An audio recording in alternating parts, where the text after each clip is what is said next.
اعوذ باللہ من الشیطان الرجیم، بسم اللہ الرحمن الرحیم۔ السلام علیکم دوستو، اگر تو آپ اسلام کے متعلق کوئی انفارمیٹو ویڈیوز دیکھنا چاہتے ہیں تو پلیز میرے چینل کو سبسکرائب کریں اور ویڈیو کو کمپلیٹ دیکھیں، شکریہ۔ روایت میں ہے کہ اللہ تعالیٰ کے گھر کی تعمیر و ترقی اور خدمت کے لیے ضروری تھا کہ کوئی اپنی زندگی کا نذرانہ پیش کرتا۔ چنانچہ حضرت ابراہیم علیہ السلام کو خواب کے ذریعے حکم دیا گیا کہ اپنی محبوب ترین شے اللہ کی راہ میں قربان کریں، جو ان کا حضرت اسماعیل اب پہلی اور زندگی بھر کی دعاؤں کے نتیجے میں پیدا ہونے والی اولاد تھی، اس لیے حضرت ابراہیم نے انہی کی قربانی دینے کا فیصلہ کیا۔ کہتے ہیں کہ یہ خواب حکمت مسلسل 3 راتوں میں آتا رہا۔ پہلی بار ارشاد 8 ذوالحج کی رات کو ہوا۔ صبح اٹھے تو آپ متضرر تھے، آیا یہ خواب من جانب اللہ کی ہے، اللہ تعالیٰ ہے، یا شیطانی وسوسہ ہے؟ اس نسبت سے آپ کا نام یوم الترویہ پڑا۔ دوسری رات خواب میں وہی حکم دہرایا گیا تو آپ نے پہچان لیا کہ یہ حکم الہی ہے، اس وجہ سے اس کا نام یوم عرفہ مشہور ہوا۔ پھر تیسری رات بھی اسی قسم کا خواب دیکھا، چنانچہ صبح عزم کر لیا کہ خلط جگر کو ذبح کرنا، اس بنا پر اس کا نام یوم الخر ہوا۔ 10 ذوالحج کی صبح حضرت ابراہیم حضرت اسماعیل کو لے کر قربان گاہ کی طرف چلے گئے تو شیطان نے 3 مرتبہ باپ بیٹے کو اس مقصد فریضے کی بجا آوری سے روکنے کی ناکام کوشش کی، لیکن حضرت ابراہیم نے 3 بار اس ساتھ کنکریاں مار کر بھگا دیا۔ منع میں ان دنوں جمعرات پر آج تک اس عمل کی یاد میں تازہ کر کے 3 کنکریاں ماری جاتی ہیں۔ جب دونوں باپ بیٹے قربان گاہ پر پہنچے تو حضرت اسماعیل نے اپنے والد سے کہا کہ میرا ہاتھ پاؤں اچھی طرح باندھ دیں تاکہ تڑپ نہ سکوں۔ آپ نے دامن کو بچائیے گا کہ میرے خون کے چھینٹوں سے آپ کے کپڑے خراب نہ ہو جائیں، اس طرح میرا ثواب میں کمی واقع ہو جائے گی، میری والدہ بھی خون دیکھ کر برداشتہ ہوں گی۔ چھری بھی اچھی طرح تیز کر لیں تاکہ میری روح آسانی سے نکل جائے۔ حضرت ابراہیم نے رخت جگر کی پیشانی کو چوما اور پرنم آنکھوں سے انہیں باندھ کر اوندا منہ لٹا دیا اور تیزی کے ساتھ چھری چلائی، لیکن اس سے پہلے کہ چھری اپنا کام تمام کرے اچانک ایک دل فریب اور خوشکن آواز فضا میں گونجی، بے شک آپ نے اپنا خواب سچ کر دکھایا، ابراہیم ہاتھ روک لیں اور ذرا اوپر دیکھیں۔ حضرت ابراہیم نے اس غیبی واصل دیکھا تو حضرت جبرائیل ایک لہم شیم دمبا لے کر کھڑے تھے، مطلب کہ ایک اچھا صحت مند دمبا لے کر کھڑے تھے جسے حضرت اسماعیل کے فدیہ میں ذبح کر دیا گیا، اور اللہ تعالیٰ نے اسے ذبح عظیم کے پر شکور خطاب سے نوازا۔ امام فخر الدین رازی کے بقول یہی وہ دمبا تھا جسے حضرت ابراہیم کے بیٹے حابیل نے اللہ کے نام پر قربان کیا تھا، اور اللہ نے اس کی قربانی کو شرف قبولیت سے نواز کر دمبا جنت میں پہنچا دیا۔ وہ دمبا حضرت اسماعیل کی قربانی کے واقعے تک جنت میں کھاتا پیتا رہا اور بالآخر اسے حضرت اسماعیل کے فدیے کے لیے بھیج دیا گیا۔ ایک اور روایت کے مطابق اس دمبے کو زمین پر اتارے جانے سے پہلے 40 سال تک جنت میں رکھا گیا۔ اس دمبے کے سینگ خانہ کعبہ تعمیر ہونے کے بعد بطور یادگار بیت اللہ میں آویزاں کیے گئے اور ابتدائے اسلام تک کعبہ شریف کی زینت بنے رہے، لیکن جب یزیدی فوجوں نے حضرت عبداللہ بن ابی زبیر کی گرفتاری اور جب کا جنگ کے لیے مکہ پر حملہ کیا تو منجنیقوں کے پتھروں سے کعبے کی دیواریں پھٹ گئیں اور آگ لگ جانے سے یہ سینگ بھی جل کر راکھ ہو گئے۔ روایت ہے قربانی کا یہ عمل منع میں صنعاء کے قریب ہوا، جبکہ ایک اور روایت کے مطابق منع میں مسجد کیش کے مقام پر وہی قربانی دی گئی۔ ایک اور جگہ درج ہے کہ جس جگہ لوگ قربانی کرتے ہیں 2 پہاڑوں کے دامن میں، اس مقام پر منع میں اسماعیل علیہ السلام کی قربانی دی گئی۔ توریت میں قربانی کی جگہ موریہ یعنی مروہ بیان کی گئی، لیکن یہ الگ بات ہے کہ قربان ہونے والے کا نام اسماعیل کی بجائے اسحاق بتایا گیا ہے۔ ان باتوں کے بعد یوں ہوا کہ خدا نے ابراہیم کو آزمایا اور اسے کہا کہ تم اپنے اکلوتے بیٹے جس سے تو پیار کرتا ہے اسحاق کو لے اور دور زمین موریہ میں جا اور اسے وہاں پہاڑوں میں سے ایک پہاڑ پر جو میں تجھے بتا دوں گا سوختہ قربانی کے لیے چڑھا۔ توریت پیدائش باب 22 آیات 1-4۔ توریت میں ایک اور جگہ درج ہے خداوند نے فرمایا بنی اسرائیل میں آدمی اور جانور کا ہر پہلو نٹا میرے لیے ہے۔ توریت کے اس لفظ موریہ مروہ ہی مراد ہے۔ موریہ سے مراد مروہ ہی ہے۔ حضور نبی کریم صلی اللہ علیہ وسلم نے بھی مروہ کی جانب اشارہ کر کے فرمایا کہ یہ قربان گاہ ہے اور مکہ کے تمام پہاڑوں اور گھاٹیاں قربان گاہ ہیں۔ علامہ شبلی نعمانی لکھتے ہیں کہ حضور صلی اللہ علیہ وسلم کے زمانہ مبارک میں مروہ میں قربانی نہیں ہوتی تھی بلکہ منع میں ہی ہوتی تھی، جو مکہ مکرمہ سے 3 میل کے فاصلے پر ہے۔ تاہم آپ صلی اللہ علیہ وسلم نے مروہ کو ہی قربان گاہ ارشاد فرمایا۔ اس مقام پر حضرت ابراہیم نے حضرت اسماعیل کی قربانی کرنا چاہی تھی، لہٰذا قربانی کی اصل جگہ کعبہ ہے، منع نہیں، لیکن حجاج کی کثرت ہوئی تو کعبہ کی حدود کو منع تک وسعت دے دی گئی۔ حضرت اسماعیل جب 15 سال کے ہوئے تو ان کی والدہ مائدہ حضرت حاجرہ انتقال کر گئیں۔ فرمان بردار بیٹے نے ان کی تہجید و تکفن اور ان کی قبر و مقام حجر حتیم کے اندر مزاب کعبہ کے نیچے مشرق کی جانب بنائی۔ ان واقعات سے ثابت ہوتا ہے کہ قربانی کا واقعہ 2062 سال قبل مسیح میں پیش آیا، جبکہ حاجرہ کا انتقال اس واقعے کے 3 سال بعد یعنی 2009 قبل مسیح میں ہوا۔ قبر کی نشاندہی سے یہ بھی معلوم ہوتا ہے کہ بیت اللہ کی تعمیر 2062 قبل مسیح سے 2059 قبل مسیح کے درمیانی عرصے میں ہوئی، کیونکہ قربانی کے واقع تب بیت اللہ کی تعمیر ثابت نہیں ہوئی۔ ماں کے انتقال کے بعد حضرت اسماعیل مکہ کی رہائش سے دل برداشتہ ہو گئے اور ان کا جی چاہنے لگا کہ شام جا کر والد محترم کے زیر سایہ زندگی گزاریں، لیکن جب بنو جرہم کو ان کے اس ارادے کا علم ہوا تو وہ مستبر اور پریشان ہوا۔ انہوں نے باہمی مشورے سے اپنے ایک اور دوشیزہ سے حضرت اسماعیل کے عقد کا فیصلہ کیا، جس کے باعث چرونہ چار حضرت اسماعیل کو اپنا ارادہ بدلنا پڑا اور تادم واپسی مکہ میں ہی قیامت گزری۔ قبیلہ بنو جرہم کی جس دوشیزہ سے آپ کا عقد ہوا اور اس کا نام علامہ قطب الدین نے امارہ بنت سید بن اسامہ بن عقیل تحریر کیا ہے، جبکہ مسعود نے الجد بن سعد بیان کیا ہے۔ کہا جاتا ہے کہ حضرت ابراہیم وقفے سے اپنی زوجہ محترمہ اور حضرت اسماعیل سے ملاقات کے لیے مکہ آیا کرتے تھے۔ اس بار جب وہ تشریف لائے تو حضرت حاجرہ موجود نہ تھیں۔ اسماعیل البتہ ایک نوجوان لڑکی نے دروازہ کھولا اور اپنا تعارف حضرت اسماعیل کی بیوی کی حیثیت سے کرایا۔ آپ نے دریافت کیا کہ اسماعیل کہاں ہے؟ جواب ملا کہ روزی کی تلاش میں یعنی شکار کرنے گئے ہیں۔ حضرت اسماعیل حرم شریف کی حدود سے باہر شکار کھیلنے جایا کرتے تھے۔ آپ نے پوچھا گزر بسر کیسے ہوتی ہے؟ بہو نے جواب دیا کہ برا حال ہے، تنگی اور تکلیف سے وقت پورا ہوتا ہے۔ شکوہ شکایت کا سلسلہ شروع کر دیا۔ آپ نے پوچھا میری مہمان نوازی کے لیے گھر میں کھانے پینے کی کوئی چیز ہے؟ بہو نے صاف انکار کر دیا۔ آپ نے ارشاد فرمایا کہ جب تمہارے شوہر آئیں تو میرا سلام کہنا اور پیغام دینا کہ اپنے دروازے کی چوکھٹ بدل دیں۔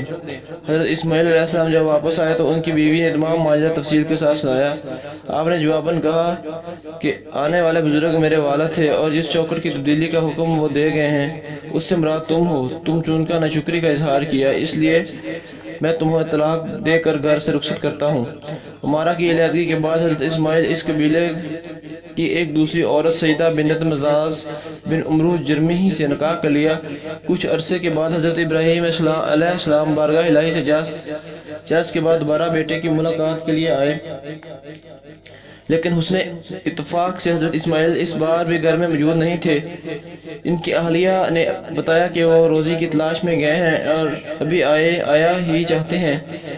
گھر کی مالکن نے ان آنے والے مہمان کو فراخ دلی اور خندہ پیشانی سے خوش آمدید کیا، پانی گرم کر کے وضو کرایا، سر دھویا اور دودھ گوشت وغیرہ جو کچھ گھر میں موجود تھا خوشی پیش کیا، اور معذرت بھی چاہی کہ یہاں گندم وغیرہ پیدا نہیں ہوتا، اس لیے ہم لوگ بھی دودھ، خرما اور شکار کا گوشت ہی کھاتے ہیں۔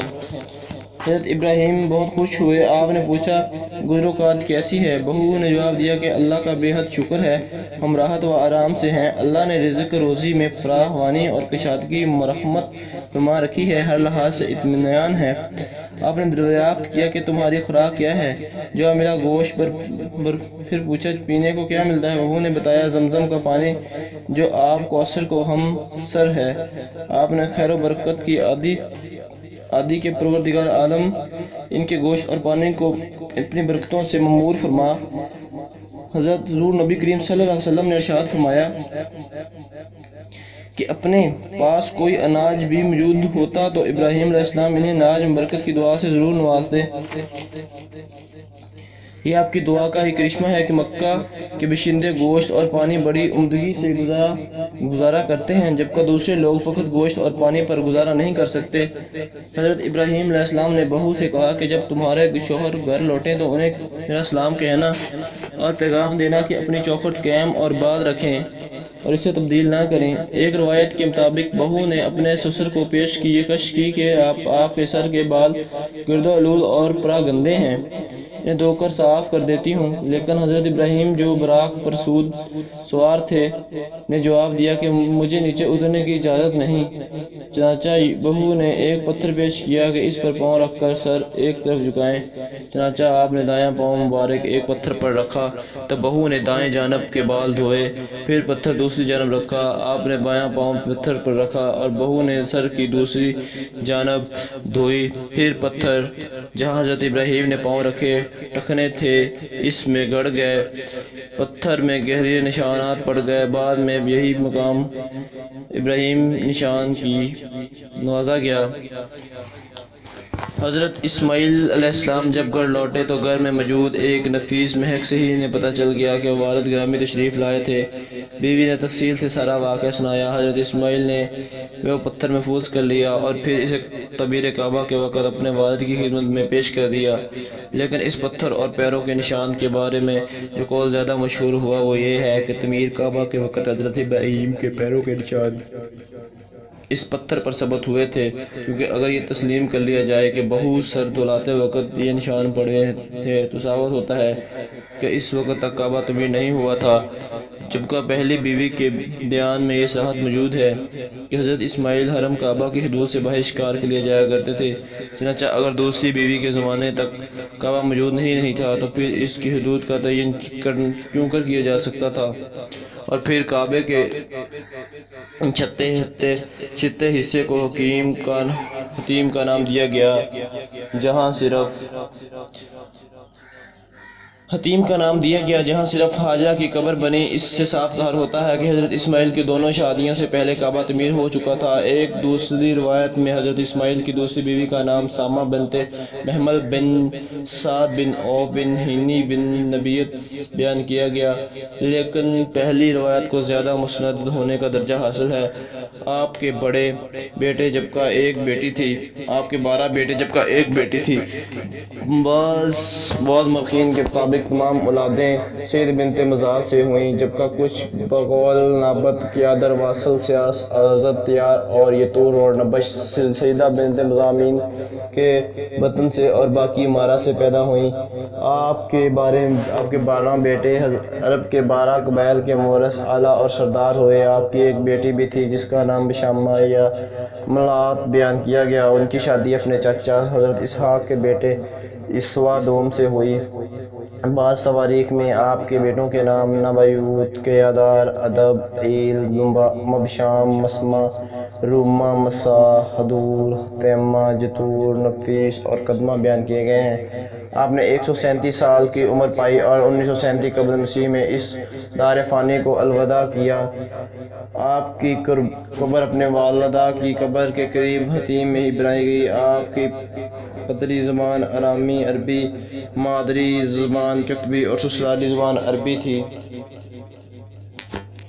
تواریخ و تواصیر سے ثابت ہے کہ اللہ تعالیٰ کی جانب سے روئے زمین پر بھیجے جانے والے بیشتر پیغمبروں نے اپنے اپنے طور طریقوں اور عقیدوں کے مطابق مختلف عبادت گاہیں یا معبد تعمیر کیے ہیں جہاں اللہ تعالیٰ کی عبادت کی جاتی ہے۔ حضرت آدم علیہ السلام اور حضرت نوح علیہ السلام کے علاوہ متعدد پیغمبر ان عظام سے اس قسم کی عبادت گاہیں منسوب ہیں۔ ابو الانبیاء حضرت ابراہیم علیہ السلام نے بھی ایک سے زائد مذکے یعنی معبد تعمیر کیے ہیں۔ ان کے بعد حضرت موسیٰ، حضرت ہارون، حضرت سلیمان اور حضرت عیسیٰ علیہ السلام نے بھی عبادت الہی کے لیے معبد، حقیل اور دوسری عبادت گاہیں تعمیر کرائیں، لیکن ابتدائے آدم سے آج تک صرف ایک عمارت کو بیت اللہ یعنی اللہ کا گھر کہا گیا ہے، جسے عرف عام میں خانہ کعبہ کہا جاتا ہے۔ روایت ہے کہ کعبہ سب سے پہلے حضرت آدم علیہ السلام نے تعمیر کیا، مگر بعد ازاں قول جب شرک و حالات میں مبتلا ہوئی تو اس نے انہوں نے منہ موڑ لیا تب حضرت نوح نے اس کی تجدید کی اور اس مقام پر جہاں حضرت آدم نے کعبہ تعمیر کرایا تھا اور اب موجود ہے، نئی عبادت گاہ کی بنیاد رکھی۔ طوفان نوح کے بعد یہ عبادت گاہ بھی غرق آب ہو گئی، لیکن اس میں نسب ہجرہ سود جو حضرت ابراہیم آدم کے ساتھ ہی آسمان سے اتارا گیا تھا۔ حضرت جبرائیل نے جبل ابو-قیس مکہ کے ایک پہاڑ کے دامن میں امامتاً کھوا دیا۔ جب کا عرصہ دراز بعد حضرت ابراہیم نے ایک بار پھر کعبہ کی بنیاد رکھی تو جبرائیل علیہ السلام نے پہاڑ کے دامن میں محفوظ پتھر انہیں لا کر دیا۔ حضرت ابراہیم نے حکم الہی سے اس مقررہ جگہ پر نصب کیا۔ قرآن مجید کے علاوہ دیگر الہامی کتابوں سے بھی خانہ کعبہ کی تعمیر حضرت ابراہیم اور اسماعیل کے ہاتھوں ثابت ہوتی ہے۔ توریت باب پیدائش 12 نقل کے پہلے مورا اور بعد میں ای اور بیت ال کے درمیان مذکح معبد تعمیر کیے۔ اصل میں مورا اور مروہ ایک ہی جگہ کے عبرانی اور عربی نام ہیں، یہ دونوں الگ الگ جگہیں نہیں ہیں۔ توریت اور انجیل اس امر کو تسلیم کرتی ہیں۔ ابراہیم نے اپنی بیوی اور بیٹے اسماعیل کو فاران کی وادی میں چھوڑ دیا تھا، یہی فاران آج کا حجاز ہے، اور حجاز کے سوا مرہ نام کا پہاڑ پوری دنیا میں کہیں واقع نہیں، اور نہ ہی اس جیسے نام کے کسی اور پہاڑ کے قریب۔ حضرت ابراہیم علیہ السلام کے معبد بنانے کا ثبوت تاریخ پیش کرتی ہے۔ تواریخ قضا حساب باب 7 آیات 2 کی روایت کے مطابق مورا پہاڑ عرب میں ہی ہے، اور یافیوں کی فوج شمال کی جانب مورا پہاڑ کی وادی میں تھی۔ مسیحی مورخین بلقیسی لکھتا ہے کہ مدیانی نے انہیں اس وجہ سے کہا جاتا ہے کہ مدیان ان کے دادا کا نام تھا، اور یہ عرب کے صحرا میں آباد تھے، اور یہ حضرت اسماعیل کی اولاد تھے۔ انجیل غلیطوں باب 4 آیات 24-25 میں ابراہیم کے 2 بیٹے، ایک لونڈی سے دوسرا آزاد ہے، پر وہ جو لونڈی سے تھا جسم کے طور پر پیدا ہوا، اور جو آزاد سے تھا وہ پرواہ جو لونڈی سے تھا جس کے طور پر پیدا ہوا جو آزاد سے تھا۔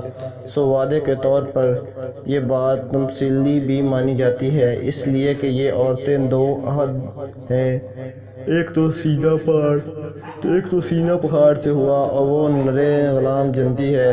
یہ ہاجرہ کیوں کر ہاجرہ عرب کو سینہ ہے اور اب کے یروشلم کا جواب ہے۔ زبور باب 84 آیات 6 کی عبارت سے ظاہر ہے کہ حضرت داؤد علیہ السلام کے زمانے زبور حضرت داؤد پر نازل ہوئی تھی، یعنی 11,000 قبل سال مسیح میں ممک حبقہ یعنی وادی بکہ کے اندر موجود کے پاس ایک مقدس کنواں اور بعظمت بیت اللہ تھا۔ حضرت داؤد اس کی زیارت کے لیے بے حد مشتاق تھے۔ 1100 سال پہلے کی یہ بات ہے۔ ان تمام باتوں سے ثابت ہوتا ہے کہ زبور جو حضرت داؤد علیہ السلام پر نازل ہوئی، توریت جو حضرت موسیٰ علیہ السلام پر نازل ہوئی، اور انجیل جسے حضرت عیسیٰ کے حواریوں نے مرتب کیا، سے بہت پہلے بیت اللہ کا وجود تھا، اور یہی وہ بیت اللہ ہے جسے آج خانہ کعبہ کہا جاتا ہے۔ لیکن اب اس کی وسعت اس حد تک تبدیل ہو چکی ہے کہ دور قدیم کا تمام مکہ شہر بیت اللہ کے صحن میں سمٹ آتا ہے۔